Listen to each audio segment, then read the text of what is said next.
Welcome, ladies and gentlemen. My name is Cherry J, joined by Soy Sauce. We're coming right at you for the IEN playoffs. This is crazy. This is crazy. I can barely even speak over myself, Soy Sauce, because we got two phenomenal teams heading on. And I'll have you introduce them because there's a lot to talk about heading into this matchup.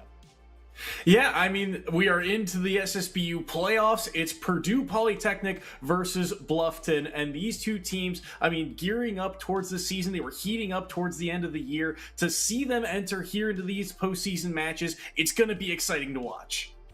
Absolutely, and some of the special types of things we're going to be seeing, you're going to imply really that Bluffton, right? We saw them last time me and you were together. They were really, really strong. They were hot in action. So the IEN, it's going to be a difficult time to really kind of predict who's going to be able to take this matchup, as both teams are coming into this. They're looking to set their footing straight. They're looking to try and get that extra win to put them even further right in a single elimination bracket like what we're seeing.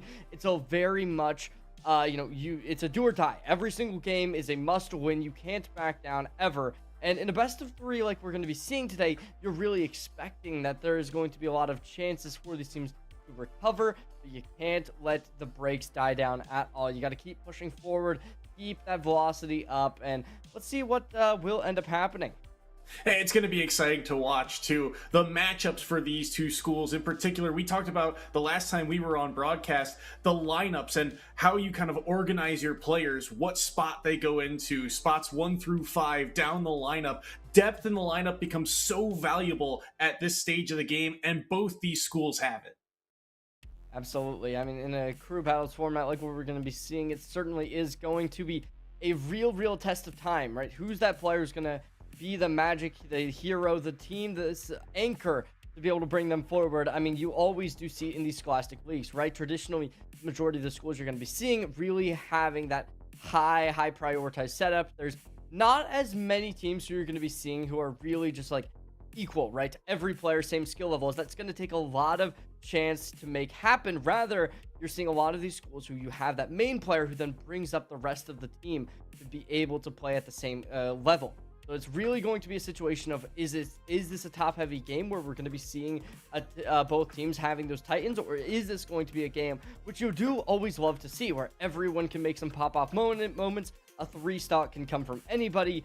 I can't wait to see, but right now, I just want to get into the action.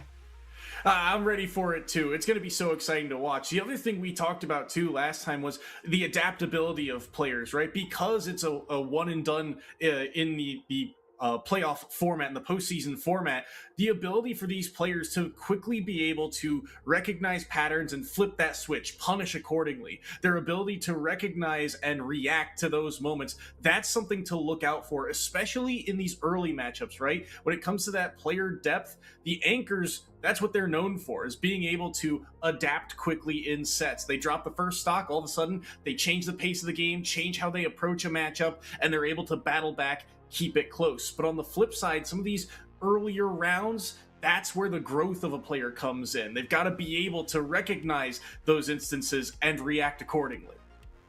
And just before we head on in, a big thank you to Zotac Gaming. We want to give a huge shout out to Zotac Gaming for supporting Scholastic Esports in Indiana. You can show your appreciation for Zotac Gaming by giving them a shout out on social media. Make sure to join their community on Discord, and don't forget to use the hashtag powered by Zotac or hashtag ZotacUSA when you post. And I do believe we will be able to get into the action relatively soon, as this is that semifinals, as both these two teams really going to be looking for that championship find, right? As in a best of three, you got that chance, you got that opportunity, but it is a big game. Both teams coming in as the 2 seed over for Purdue. Bluffton going to have the 3 seed, so a real equalized matchup as we are going to head on in. Two of the best schools in the league, right? If you're the 2 and 3 seed, you are right there. And one of them is going to book their ticket to grand finals here. So we'll have to see who comes out on top. Ice Climbers versus Falco is an explosive matchup to start off our day. And you can see the power of this Ices working quickly, up to 90% off of one interaction. Already showing their power, as it is Purdue in a real tight spot. Gonna look to try and change it up, swap up the pace, going for the ledge, but it is still just going to be the Ice Climbers taking so much impact. However, the combo's starting to be unleashed, but the up air sends them down and packing. Purdue gonna have that first stock taken down.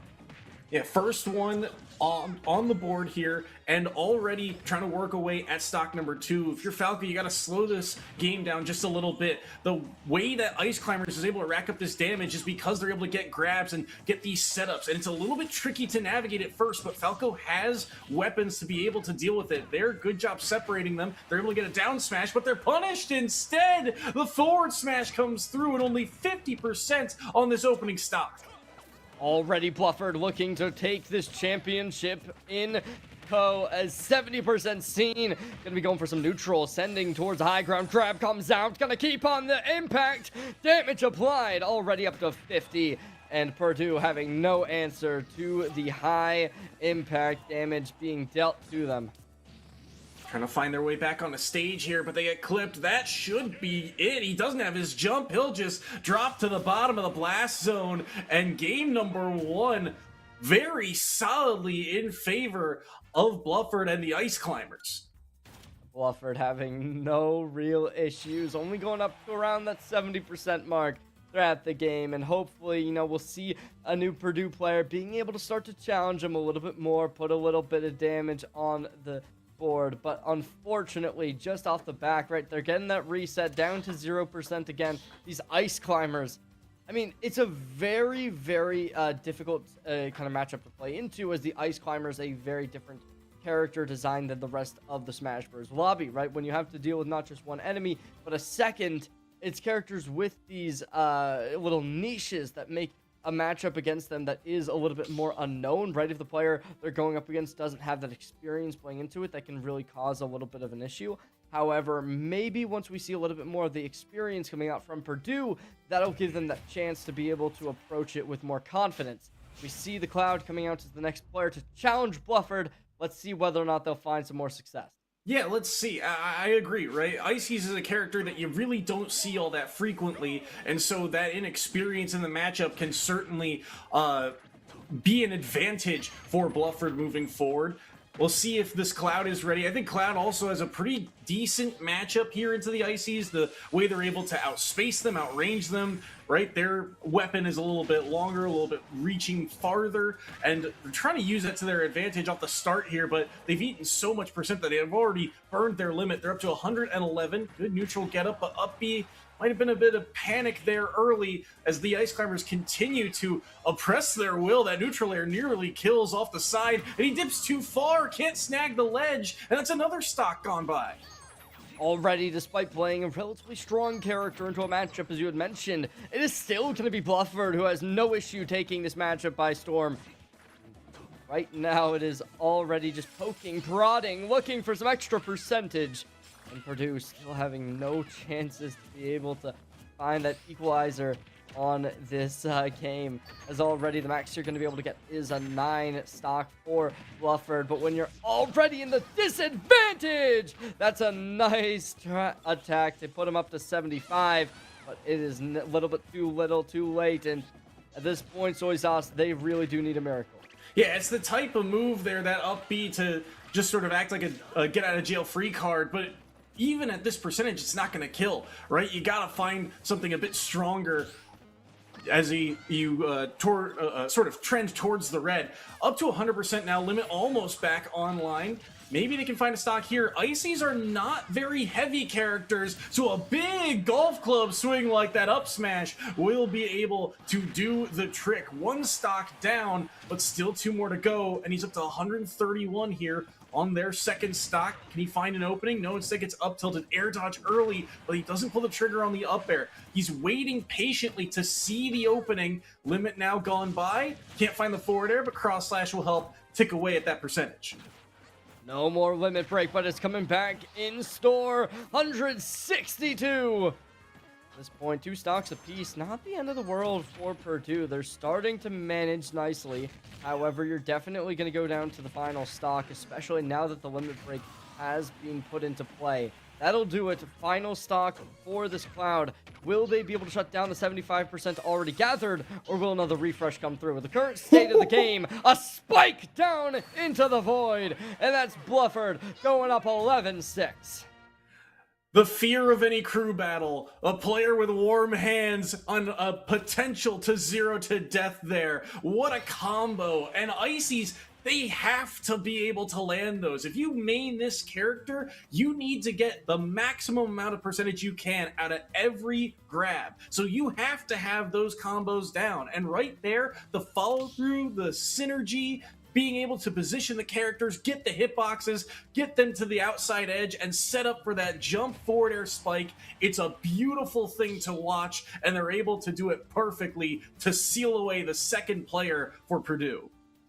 Already looking like they want to book their ticket up into the grand finals, upset their 2-seed counterpart, as they've had a really, really strong run so far within the playoffs. You look towards their first match before the quarterfinals, it was Franklin County who went down 2-0, then taking on the 6th seed in the quarterfinals. Lakeland had no chances against them with another 2-0.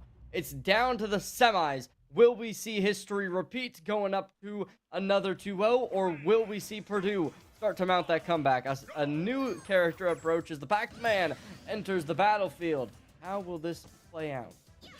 This is a tricky sort of paced matchup, if I recall correctly. I've seen it a couple times, and it's weird because Ices want to get up close, they want to get their combos, they want to get those grabs, but Pac-Man sort of has the ability to back away because of the number of projectiles they have, and there's no real strong answer for Ice Climbers in terms of dealing with that hydrant. They have to go up close and poke it or try and pull off a smash attack on it. You can see they're kind of trying to mess with angles by using the down B towards it, so it's sort of an awkwardly paced matchup for the Ice Climbers, but once they get in and once they find their opening, they can still maximize their damage with a forward smash at the ledge. They take that stock. As of now, it is just going to be Purdue in a little bit of a tricky spot. Bluffton continuously putting in the damage. However, finally, we're going to be seeing some kind of pushback. As up to 51%, we're seeing the Pac-Man looking to manage this matchup nicely. But as this instant aggression becomes unfiltered, it is all going to be another spike down to the void. Purdue finally going to have one more stock on the board, and it certainly does seem as if this momentum is going nowhere for Bluffton.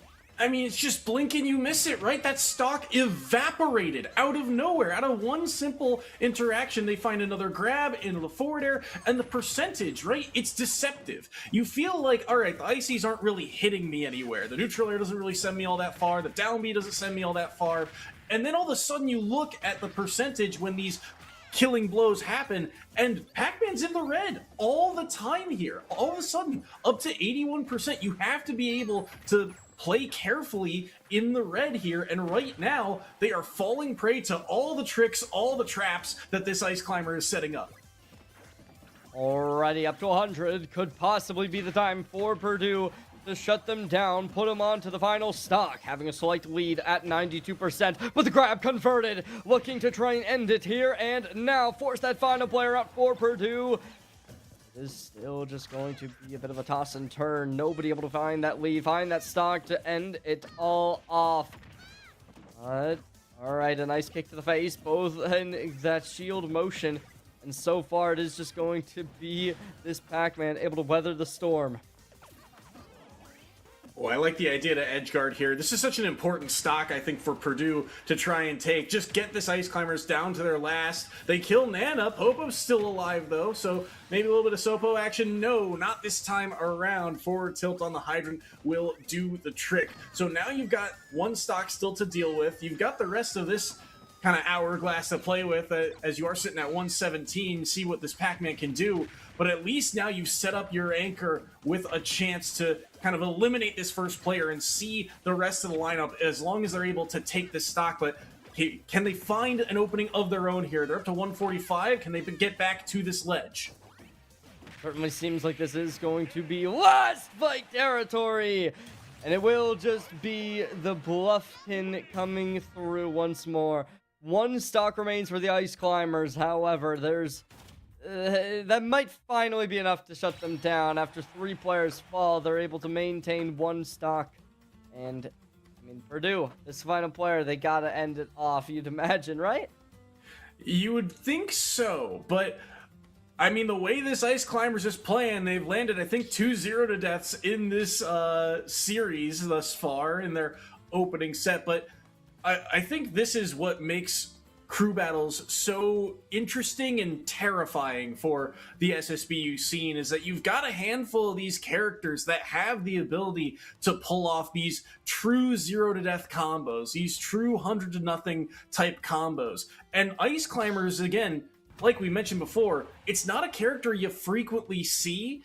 So the fact that they're being able to set up and get these traps and land the combos, the fact that they are instantly, even if they don't get the killing blow out of that combo, they are eviscerating the whole middle section of the game of 0% to 80. And all of a sudden, now you are forced to play in the red, and this Ice Climbers knows exactly what these players want to do to try and hold on to their stock. Let's see. It is a Terry to try and bring that second player out over on Bluffton. Already playing a little bit of a slower pace game, right? They're really utilizing this ice to its fullest advantage. And so far, the Terry unable to find an opening, waiting for some kind of change in pace, change in tempo, and it will be the Bluffton to strike first with the damage dealt, already putting their opponent up to 50. I mean, that downbeat, it just racks up percentage. And again, it doesn't feel like a lot when you're getting hit because you're not being sent all that far. But you look at the percentage and all of a sudden he's up to 72. The freeze kicks in and now you get another free hit if you're Ice Climbers. Even if it's not the killing shot yet, it still racks up the percentage. So here comes the tricky part, right? Terry still can kind of thrive in the high percents because eventually they'll get access to that go meter, but still you have to find a way to get in on the Ice Climbers, and the Ice Climbers have the range, they have the weapon, they have the hammers to sort of poke away, and so the Terry is sort of forced to play this awkward game of weaving in and out of hitboxes to find their way through. Point. It is not looking easy for this Terry. However, at 56%, you'd imagine that we should be seeing a second player connect. Being able to 3-stock with already taking this much, it isn't impossible, but it's going to be a very difficult attack. Eventually, that Terry should be able to make one nice connection and possibly leave them hanging in the void. But so far, the ice will finally get punished. Push it up to 98 and continuously looking to keep spreading their power. The go meter reached, but this could be it. Tricky spot there. Tried to jab power dunk, but got underneath it. There, the recovery is not going to get the height he needs, so down goes stock number 1. Set up from the ledge here. That was a tricky position there, but one that Terry was ready for. Still 820 in the exchange, but he's got the Ice Climbers off stage again. Can't really easily edge guard them if they recover low like that, but there's the knockdown and grab. Look at the combo up to 54 off of that exchange now. So just 2 neutral wins really for the Ice Climbers have, again, really built up this lead. Here comes another one, the setup off the ledge. They get the footstool there, but weren't able to cleanly follow up. Dash attack will knock one down, and jab power dunk will take care of the second. So the first member of Blufford finally falls. They're finally able to reveal a little bit more of the roster, as it's not gonna be an easy game when you lose that first stock. Purdue gonna have to pull out all the stops, say the least. However, whether or not it's impossible, that will be a to be determined. Terry's one of those characters where when you are very, very proficient on it and you can carry, then you could maybe even find 9 stocks without losing. Yeah, it's not impossible. It just feels like at this point it is improbable, because also the momentum is going away from them. It's going towards Bluffton because of the way that this Ice Climber was able to just build up such a significant lead. And again, now the next 3 players of Bluffton are looking at this lineup thinking, we only have to take 2 stocks to take this first game, and headed into the rest of the series, if it ain't broke, don't fix it, right? They could go right back to running the ice climbers again. He's playing hot. He's playing ready. He's playing with some momentum. Now the Pyramithra is going to be dangerous to try and close this stock out, but Terry, as you mentioned, right, has some mechanics of their own to be able to quickly take stocks off this character. We're heading right underway with game number, I don't even know, 6 maybe? The Pyramithra. It's an interesting one for sure, as you mentioned. You got DLC versus DLC. Both players looking to play center stage. Starting out with the more aggressive side, right? Not as agile, but they're entering in nicely, and already, so far, it's looking good. 58% taken, but the Terry is really starting to make this comeback into fruition as they gather 75. But the combo releasing into action might just leave this Purdue squad with a bit too much to ask for. To get through for the moment, good shielding there. You can sort of feel that they're a little bit more used to a matchup like this, right? Dealing with the hitboxes, they're shielding a lot of the big swinging moves of Pyra. Even there, holding that shield as long as possible, but no poke through. Instead, they're able to up B back to the ledge here. It was a tricky spot. The splash hitbox of up B, though, will cover, and that will be the end of stock number 2. Purdue down to their final life here in game number 1. Yeah, it's already looking difficult, 126%, but still with 2 stocks afterwards, you're really imagining that they're not going to have too much trouble on their minds. There's the 8th stock brought into action, but already the ledge guarding looking sublime as they are not giving up a single inch. Finally, we're going to be seeing a chance, but that, oh my gosh, that was too close. Can't be allowing that dashing back, forth, ring around the rosy, all in this game. It is looking close, but it's 30-36, and I mean, it is really just going to be a bit of a head-to-head, and you'd imagine that either way, if they keep going blow for blow, that will continuously favor this red roster, and at this point, Purdue, they're finally going to start making their mark. Let's see if they can find the opening. Well, that'll be a good kind of chip away damage there.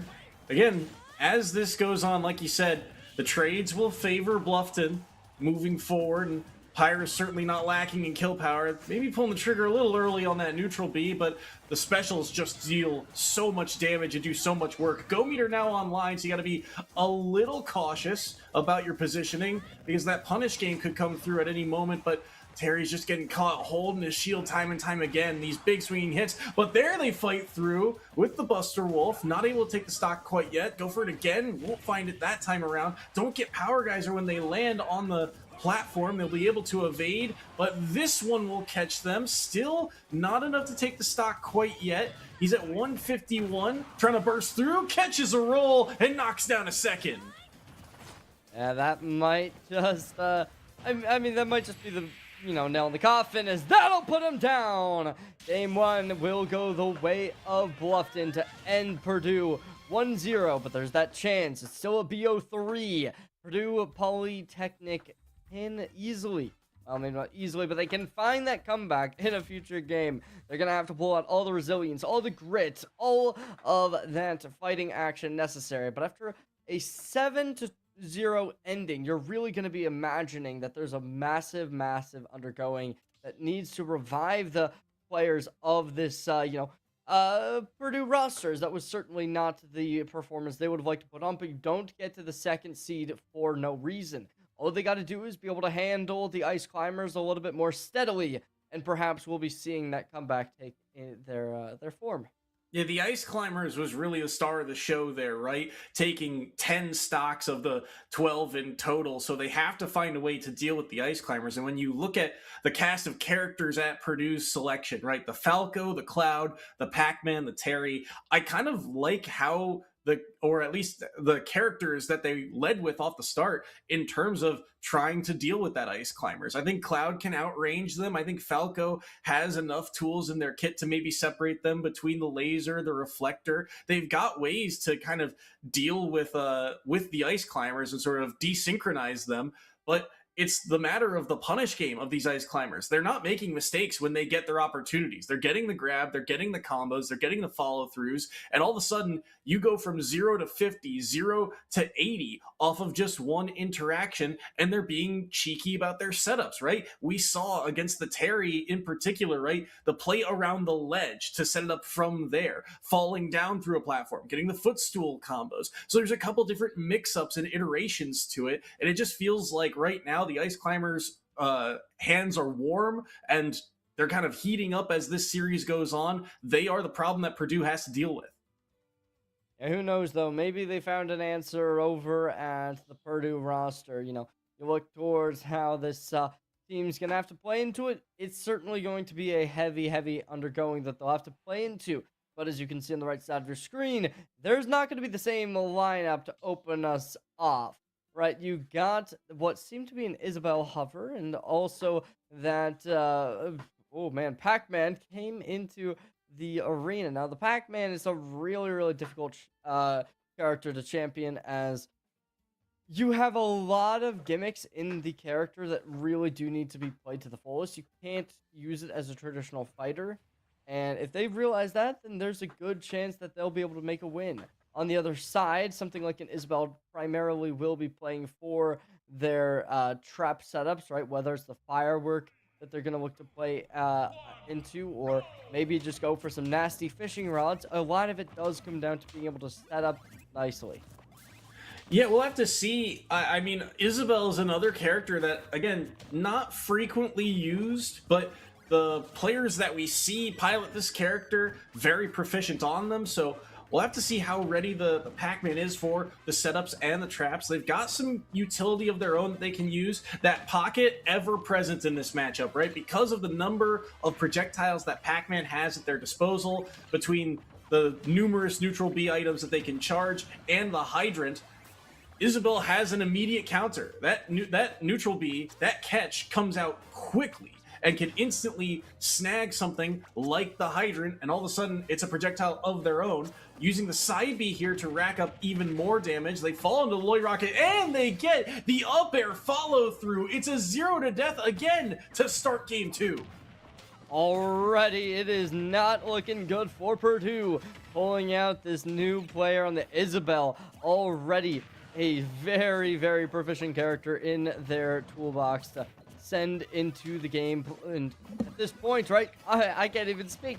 You just see percent after percent being brought up, and after a phenomenal fish hook mid-air nonetheless. That's a 10th stock to already be pulled out, only 11% take. Just everywhere they need to be, covering all the options and getting the reads. Even there, pocketing the forward tilt was so clean, and it's just a huge display here from this Isabel. The fact that they are able to land everything right now shows the proficiency on this character and their knowledge of the matchup. Already putting up 70% the Isabel, taking very, very little time to develop themselves within this matchup, and it certainly does seem, you had mentioned earlier, they are warm on the battlefield, setting up that triple digits, looking to try and fish out with fishing hook, but it's the rocket to send it into space. 21% all they'll find as Purdue gets sent packing, and you gotta imagine there's a lot of flashbacks from what happened in the first set. Yeah, this Isabel was on point right from the get-go, and I feel like maybe Purdue fell into that trap of, all right, we've got to be ready to deal with this ice climber, and then all of a sudden here comes this curveball of they switch characters and the Isabel comes in instead, and it's something that I think I've seen teams do a handful of times in these best of series where you're like, okay, I've got a series to play with. Let's change up the lineup. Let's get either a different character in or a different sort of iteration into the lineup. But still, it felt like Pac-Man should have had some maneuverability there, and they just did not. The Isabel knew exactly where to cover, where to set up, and was able to just smother this Pac-Man. They had no room to breathe in that opening game. Alrighty, back up into the action. It's the Clown taking on with another opportunity. Last time they fell short against the Ice Climbers. This time they got to try and regain their prominence. But so far, it is all be the Cloud, right? They're making a very different statement than game one, but oh no, that equalizer off the combo is going to be pulled right on in as the up smash sends them down, continuously able to deliver the combo, 6-7%. And now as the limit break does come online, looking to try and play close and dangerous. But as the flycatcher comes down, going to be playing to scrap. It's a rocket primed and ready. Sends another one down, looking to try and make some kind of bait and play. Will not be able to hold it. And just peppering in the damage. Dealing crazy. Oh, that's tragic. I mean, this Cloud has got to put in work here if you are Purdue. They've got to find a way to at least take a couple stocks to give their next few players another chance here. They're still sitting at 3 stocks, but again, that percentage trending higher and higher. This Isabel continues to poke away, and they get the spacing that up air doesn't, but the forward smash, I should say, cleans up the opening stock there of player number 2. This Cloud's got to find a way to get this stock off the board, and they do. Good forward tilt at the ledge to catch them before they snag it. Oh, but already the combos coming through. There's the limit break. Looking to try and continue. Will be unable to develop themselves too much further. Only going to be able to take a slight lead at the moment. But gonna keep that on. Going further and further and further. This Cloud really looking to try and replenish themselves. A nice fish hook's going to give the Purdue squad a little bit of more chances. But as Bluffton continuously able to start to make that comeback routed. A nice fishing hook from all the way across town pulls them right off ledge, and so far no chances are given to get back on.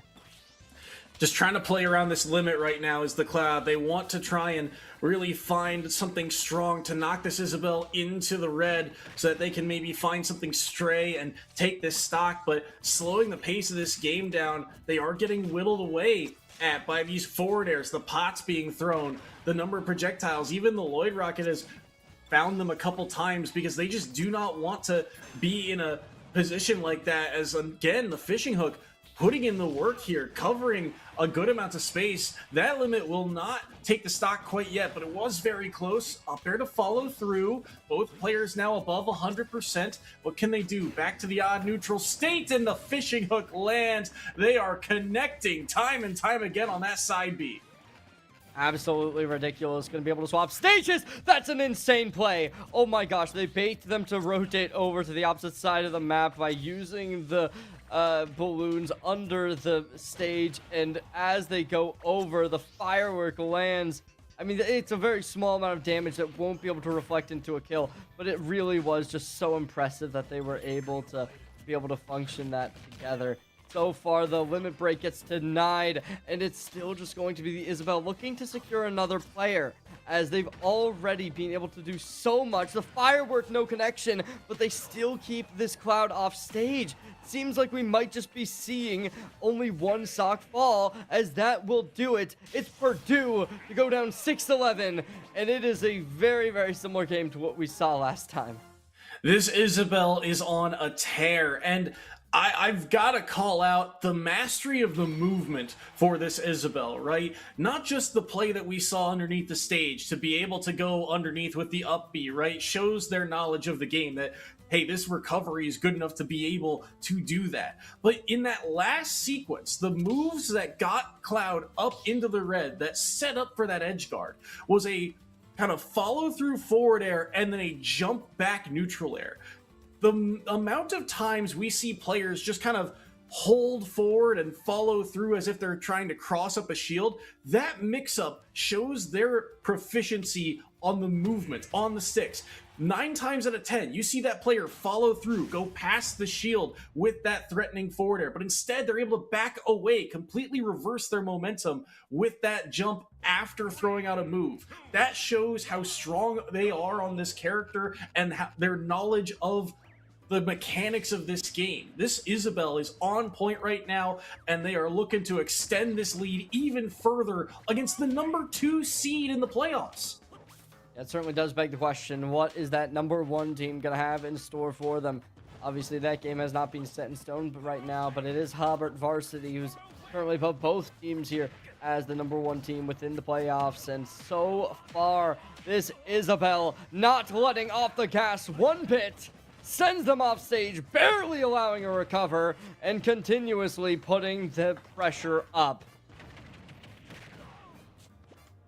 And the positioning, too, every time, right? The Lloyd Rocket is always where it needs to be. He puts himself in a position where even if he gets hit, even if something like forward air comes through, the Lloyd Rocket is acting like an out-of-shield punish to follow through, and then he's able to capitalize off the back of it, jump and follow up with the up air, which eventually will be able to be a kill move at these higher percents. So now this Terry has to come in and do something with this go meter, but they may not have the chance as another fishhook lands, but won't die off the top quite yet. That fishhook was ridiculous, but it is still going to be the Terry looking to challenge, looking to finally put an end to the tear put on by the Isabel. The masterclass performance, however, still going to be able to play through the go meter, looking to try and challenge. There's the fishing hook. Sends them up in top of stage. The bow starts dealing the damage. Recovery does become acquired, but nothing remains. That's the second stock brought into action as Purdue finds 60. Not a bad start, but you need to be able to maintain this momentum. Well, a combo of their own might end this stock early. It's an early jump use. He's able to get around it, though. Tries down smash. I like the mix up there, but he gets caught instead. There's a down smash of their own in response. Percent relatively even, but again, the stock count just in such favor here for Bluffton. Down B doesn't quite land. And again, maybe it's just the fact that, again, we don't see Isabel all that frequently. I don't think I've seen Fishhook do this much work in a matchup in a long time.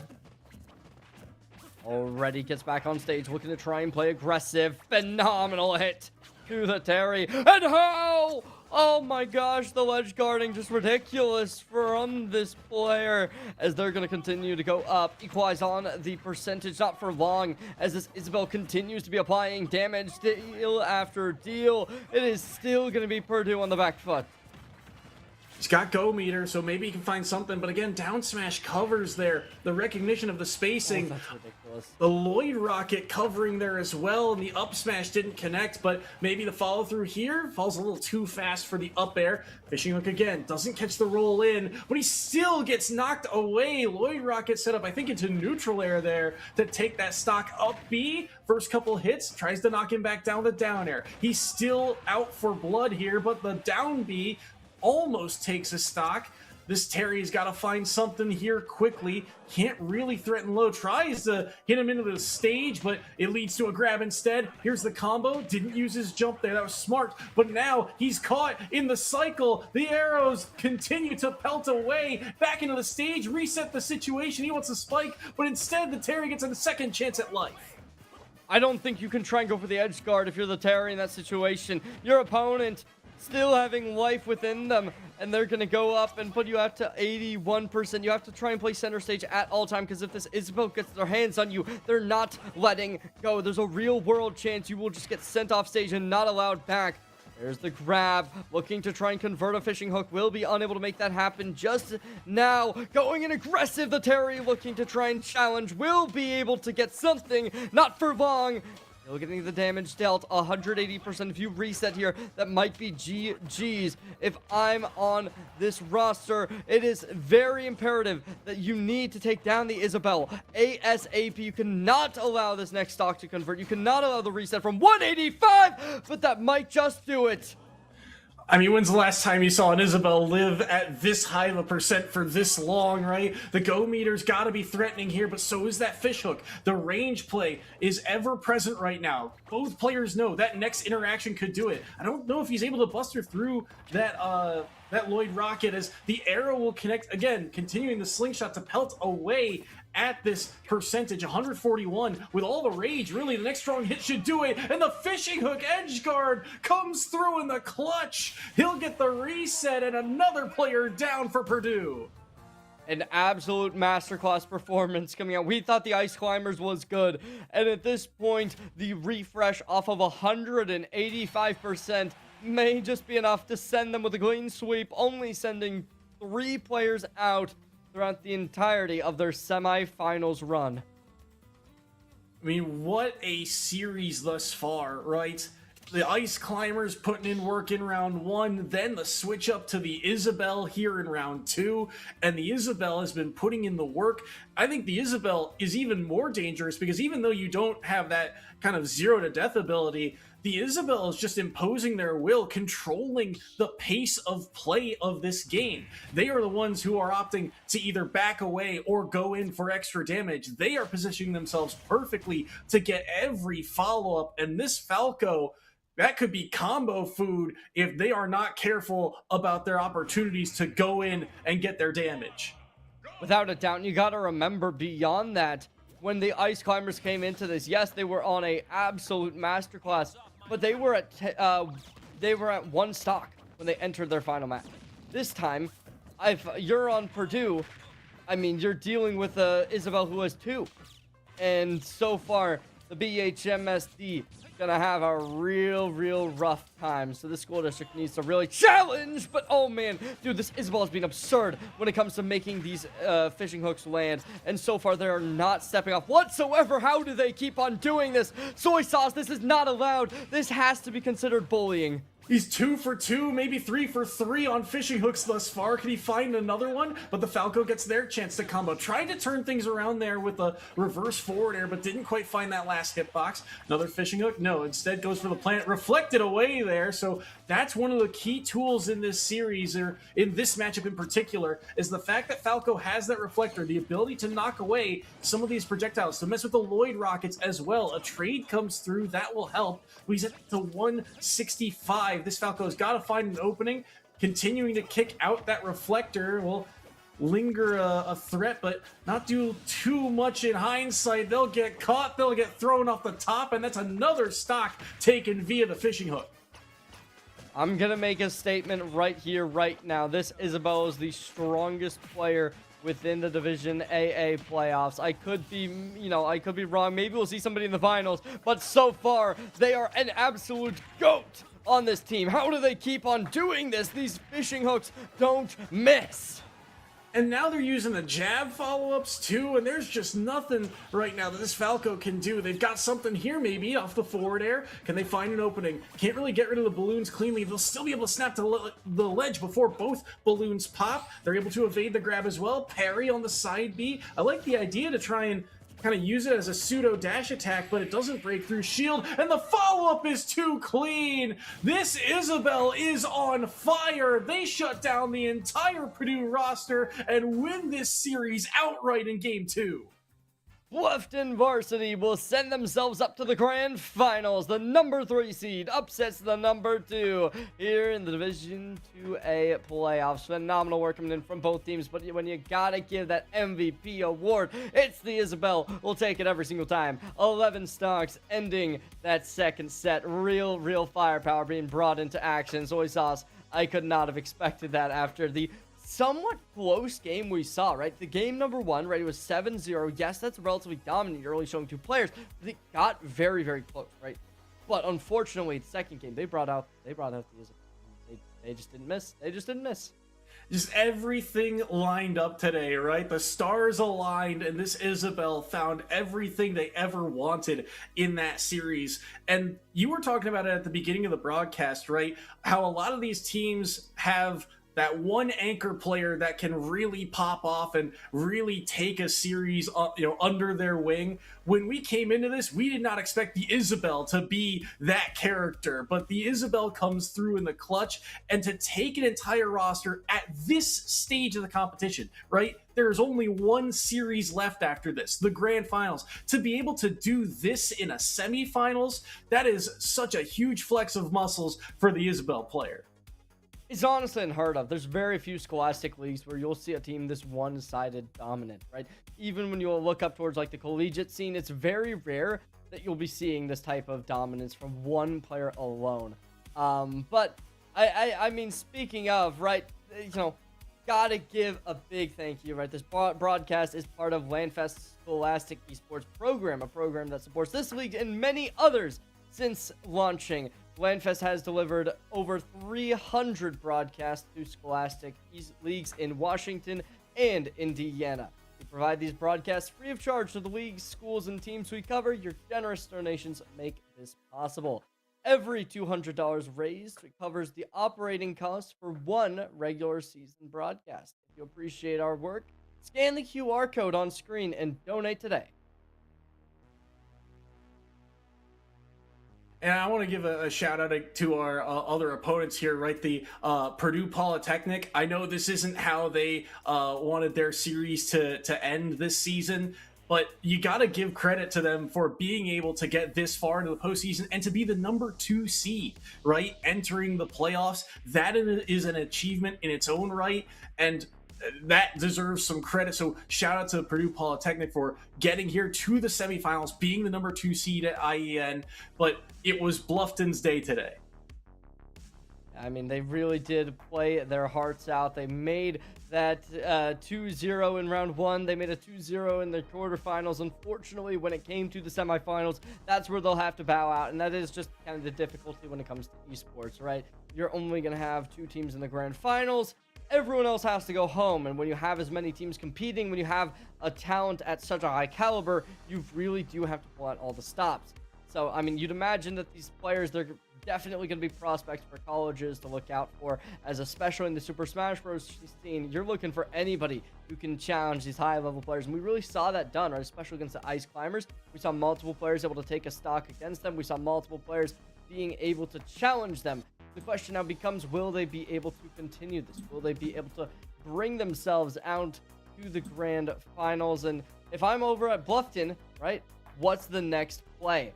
So now that we are going to be a little bit, talking about these colleges they might be going to, these high schools, whatever their maybe their future lies ahead at.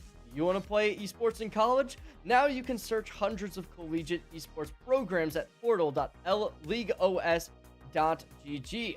Scholarships exist for players, shoutcasters, can't read, and more. So list all your talents.